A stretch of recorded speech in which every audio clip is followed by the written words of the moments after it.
اللہ الرحمن الرحیم۔ ایصال ثواب جو ہے یہ بالکل جائز ہے، اور یہ قرآن مجید فرقان حمید میں ہے، رب اجعلنی مقیم الصلاۃ ومن ذریتی ربنا وتقبل دعاء ربنا اغفر لی ولوالدی وللمؤمنین یوم یقوم الحساب۔ یہ قرآن پاک کی آیت کریمہ ہے، 14ویں سپارے میں ہے، اور یہی نماز کے آخر میں بھی پڑھی جاتی ہے دعا۔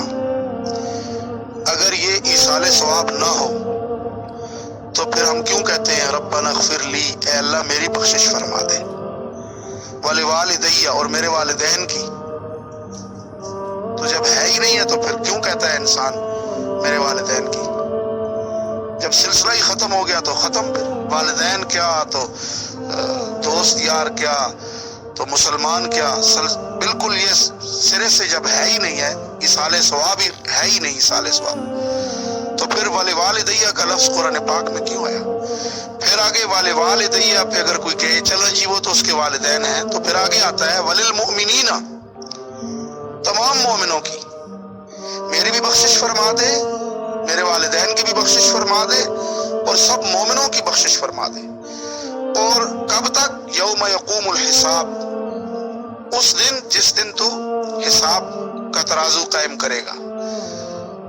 تو بات یہ ہے کہ یہ اسی لیے ہے کہ یہ ایصال ہے، ایصال ثواب، ثواب پہنچنا، ثواب پہنچانا۔ یہ نہ ہوتا تو یہ دعائیں نہ ہوتی، پھر یہ بھی نہ ہوتا ربنا اغفر لنا، اے اللہ ہماری بخشش فرما دے، وَلِإِخْوَانِنَا الَّذِينَ سَبَقُونَا بِالْإِيمَانِ، اور ہمارے ان بھائیوں کی جو ہم سے پہلے ایمان میں سبقت کر چکے۔ اور پھر یہ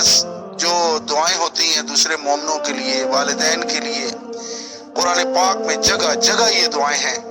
یہ سب کی سب ختم ہو جاتی ہے ہی نہیں، جب ایصال ثواب ہے ہی نہیں، سرے سے ہے ہی نہیں، ختم ہو گیا سلسلہ، بس صرف اپنے لیے کہہ سکتا ہے، آگے نہیں کچھ کہہ سکتا۔ تو آیتوں کو کیا کریں گے؟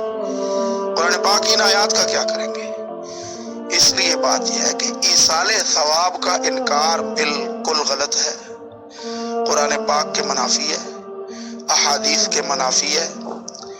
نمبر ایک۔ دوسری بات یہ کہ مروجہ مخصوص کرنا، یعنی آج کل مروجہ مطلب جو رواجی ایک طریقہ ہے، فلاں دن فلاں جگہ لوگ جمع ہوں گے، اسی دن جمع ہوں گے، جمعرات کے دن ہی ہوں گے، مرنے والے کے 40ویں دن ہی ہوں گے، مرنے والے کے تیسرے دن ہی ہوں گے، قل شریف ہوگا، مرنے والے کے 7ویں دن ہی ہوں گے، جمعرات ہوگی، مرنے والے کے 40ویں دن، جس دن وہ بندہ فوت ہوا ہے اس کے تیسرے دن، اس کے 7ویں دن، اس کے 40ویں دن، یہ جو مخصوص کر دیا ہم نے، یہ شریعت میں بالکل نہیں ہے۔ ہاں کئی لوگ اس کو ادھر ادھر سے ثابت کرتے ہیں، لیکن بات یہ ہے کہ جو چیز نہیں ہے وہ نہیں ہے، جو اپنی طرف سے کہتے ہیں بس وہ کہتے ہیں، میں اب ان کو کیا کہوں۔ لیکن یہ جو اکٹھے ہو کر ایک جگہ بیٹھنا،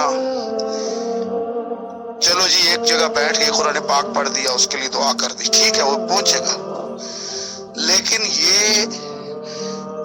جب نیت ہوگی، وہاں سے چل رہے ہیں، آ رہے ہیں، طالب علم آ رہے ہیں مدرسے سے، محلے کے لوگ اکٹھے ہو رہے ہیں کہ یہ ہوگا، اور اس کے بعد کھانا کھلایا جائے گا،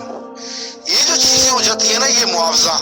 بھلے ہم یہ نہ کہیں نہیں جی ہم معاوضہ نہیں لیتے اس کا، ہم یہ چاولوں کے بدلے میں نہیں پڑھ رہے۔ دیکھیں کان کو ایک سائڈ سے پکڑو، ہاتھ دوسری طرف سے گھما کے پکڑو، ہاتھ میں کان ہی آئے گا۔ تو یہ آئیں بائیں شائیں نہیں چلتی، کسی جگہ پر اکٹھے ہو کر قرآن پاک پڑھ رہے ہیں، لوگ بیٹھ کے پڑھ رہے ہیں، پڑھ کے اٹھ جاتے ہیں، اس مرنے والے کے لیے دعا کرتے ہیں، اللہ ان کو پہنچاتا ہے، لیکن جب اس کے بدلے میں کوئی معاوضہ اور اس کے یہ چیزیں آ جاتی ہیں، اس صورت میں پھر بندہ بجائے ثواب کے الٹا گناہگار ہوتا ہے۔ تو اس لیے بات یہ ہے کہ